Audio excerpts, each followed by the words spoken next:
Assalamualaikum warahmatullahi wabarakatuh. Alhamdulillah, innal hamdalillah nahmaduhu wa nasta'inuhu wa nastaghfiruh wa na'udzu billahi min syururi anfusina wa min sayyiati a'malina. May yahdihillahu fala mudhillalah wa may yudlilhu fala hadiyalah. Asyhadu an la ilaha illallah wa asyhadu anna Muhammadan abduhu wa rasuluh. Qala Allah Ta'ala fi kitabihil karim, a'udzu billahi minasyaitonir rajim. Bismillahirrahmanirrahim. Qul siru fil ardi fanzuru kaifa kana 'aqibatul mukadzibin. Apa kabar anak-anak sekalian? Semoga tetap semangat, semoga tetap giat belajar, dan mudah-mudahan senantiasa diberikan kesehatan, diberikan kemudahan. Baik, masih berjumpa lagi dengan Pak Fatih di dalam pelajaran sejarah kebudayaan Islam kelas 7. Dalam kesempatan kali ini kita akan membahas tentang peran Nabi Muhammad, peran Nabi Muhammad dalam membangun masyarakat melalui kegiatan ekonomi, Jadi melalui kegiatan ekonomi.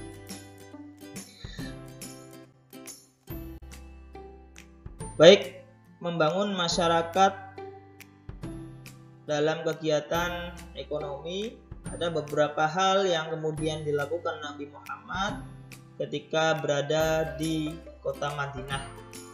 Termasuk diantaranya yaitu membangun masyarakat melalui jalur atau aspek perekonomian. Baik, selanjutnya adalah kondisi ekonomi masyarakat Madinah sebelum Islam atau sebelum Nabi Muhammad hijrah ke kota Madinah.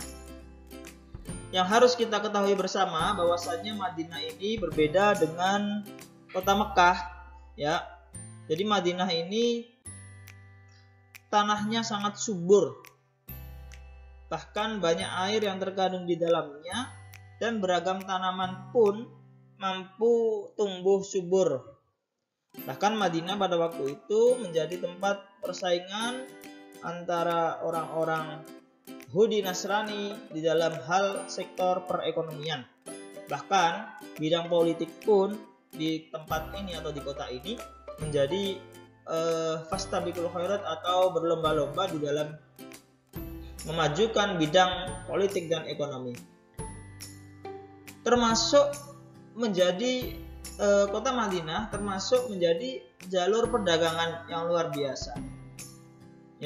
Jadi ketika Nabi Muhammad atau Rasulullah hijrah, Madinah ini sudah menjadi jalur perdagangan. Bahkan perekonomiannya cukup maju pada waktu itu. Perekonomiannya orang-orang Yahudi Madinah ini cukup maju, bahkan sangat maju sebelum Rasulullah hijrah ke tempat tersebut atau ke kota Madinah. Hanya saja ketika Nabi Muhammad datang dengan membawa rombongan yang dinamakan kaum muhajirin, kaum muhajirin ini memang dari segi perekonomiannya sangat lemah, maklum karena memang dari hijrah dari kota Mekah yang tidak membawa bekal terlalu banyak, kemudian pindah ke kota Madinah, dari Mekah ke kota Madinah, sehingga perekonomiannya pun sangat terbatas. Namun lambat laun perekonomian umat Islam, baik kaum muhajirin dan kaum ansor, mengalami perkembangan yang luar biasa.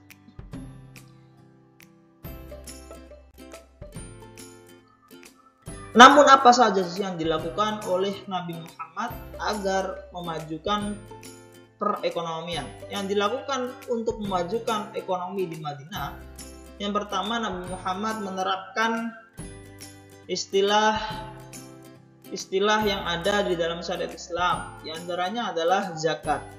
Zakat merupakan harta yang harus dikeluarkan sebagian untuk zakat. Zakat ini bisa dari pertanian, Jadi hasil pertanian orang-orang di sana itu harus diambil sedikit, untuk dikeluarkan zakatnya. Bisa juga dari sektor peternakan, ya. Banyak orang yang kemudian berternak entah kambing, lembu, unta dan lain sebagainya. Hasil dari peternakan tersebut diambil sebagian untuk dikeluarkan zakatnya. Begitu juga perniagaan, ya, jual beli misalnya, berdagang misalnya, itu harus dikeluarkan zakatnya. Begitupun barang temuan. Barang temuan ketika sudah diumumkan sesuai dengan waktunya kok masih tidak ada yang mengambil, maka barang temuan itu pun harus dikeluarkan zakatnya. Itu zakat. Yang kedua adalah khums. Khums ini adalah 1/5 harta rampasan dakwah Islamiyah. Jadi ketika berdakwah Islamiyah kemudian mendapatkan harta, maka 1/5-nya harus dikeluarkan. Begitu juga ketika menegakkan syariat Islam, ketika mendapatkan dana atau harta, maka harus dikeluarkan sebagian harta tersebut.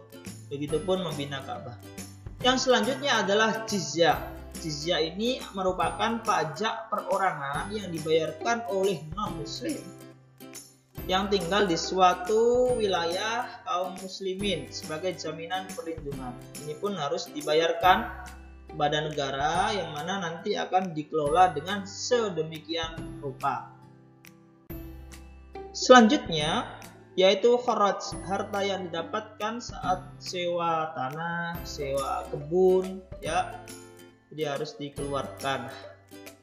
Selanjutnya adalah rikas, harta karun yang didapatkan di wilayah tertentu, misalnya kaum muslimin atau orang muslim mendapatkan harta karun di wilayah tertentu, maka orang yang bersangkutan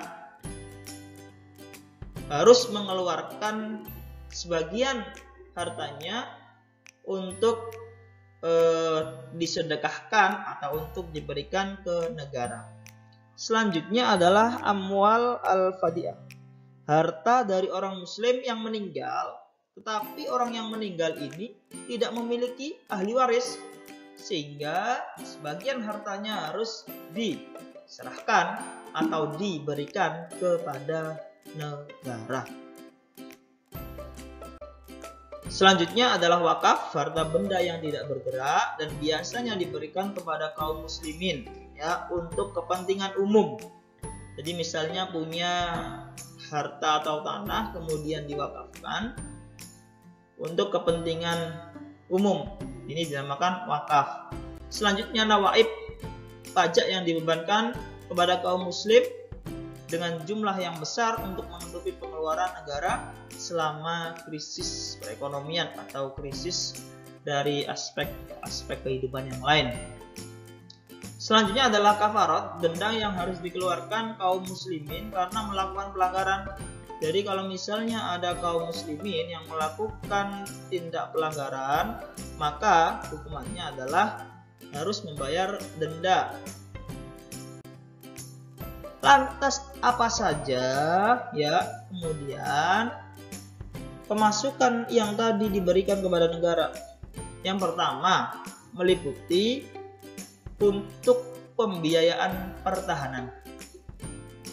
Jadi dari masing-masing atau dari beberapa poin tadi, dana yang diberikan atau dana yang diserahkan kepada negara itu diantaranya atau difungsikan sebagai biaya pertahanan. Bagaimana agar negara ini tetap eksis, tetap bertahan, maka harus diberikan support dengan pengelolaan dana tersebut. Yang kedua adalah penyaluran zakat. Jadi akhirnya dana-dana yang terkumpul tadi disalurkan untuk kepentingan zakat bagi orang-orang yang tidak mampu. Jadi orang yang merasa tidak mampu, ya, dari segi ekonomi, maka negara berhak untuk memberikan zakat, menyalurkan zakat kepada mereka dari dana atau harta yang sudah diambil dari tiap sektor yang tadi dijelaskan. Yang terakhir yaitu termasuk pembayaran gaji para pejabat, ya, gaji para pejabat diantaranya gubernur, hakim, guru, dan seterusnya. Itu juga diambilkan dari dana-dana tersebut. Lantas hikmah apa yang bisa diambil? Tentunya banyak sekali hikmah yang bisa kita ambil dari proses atau usaha Nabi Muhammad untuk membangun masyarakat melalui kegiatan ekonomi tersebut. Di antaranya, Islam mengajarkan kepada umatnya untuk hidup mandiri, ya. Tidak boleh bergantung kepada orang lain. Jadi harus mandiri. Kedua, ekonomi merupakan sektor yang sangat penting di dalam kehidupan, ya. Jadi faktor ekonomi ini merupakan faktor yang sangat penting karena mengingat berlangsung atau keberlangsungan kehidupan manusia ini diantaranya dilihat dari sektor perekonomiannya. Yang ketiga, dalam menjalankan perekonomian, maka yang bersangkutan harus memiliki nilai, yaitu mensejahterakan kehidupan bersama. Jadi yang sejahtera itu semuanya, tidak hanya orang yang bersangkutan saja. Selanjutnya, bidang perekonomian yang dijalankan oleh Nabi Muhammad beserta para sahabat pada waktu itu sebagai acuan dan bekal untuk generasi seterusnya atau para pemimpin selanjutnya. Jadi para pemimpin selanjutnya ini harus mencontoh kegiatan ekonomi, kegiatan perekonomian yang dijalankan oleh Nabi Muhammad di saat atau masih ketika berada di Madinah, yang pada waktu itu sektor perekonomiannya masih belum bisa dikatakan 100% maksimal. Baik, itu saja yang bisa Wati terangkan untuk kesempatan kali ini. Jadi materi ini melanjutkan materi sebelumnya, ya, termasuk strategi dakwah Nabi Muhammad yang ada di Madinah yang kemarin sudah kita bahas. Dan dalam kesempatan ini tadi kita membahas tentang peran dalam upaya memajukan masyarakat melalui kegiatan ekonomi. Baik, anak-anak, mungkin itu saja yang bisa Wati sampaikan. Kurang dan lebihnya mohon maaf.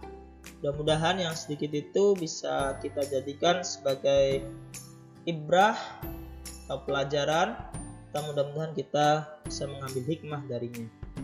Sekian, kurang dan lebihnya mohon maaf. Billahi taufik wal hidayah, waridha wal inayah. Assalamualaikum warahmatullahi wabarakatuh.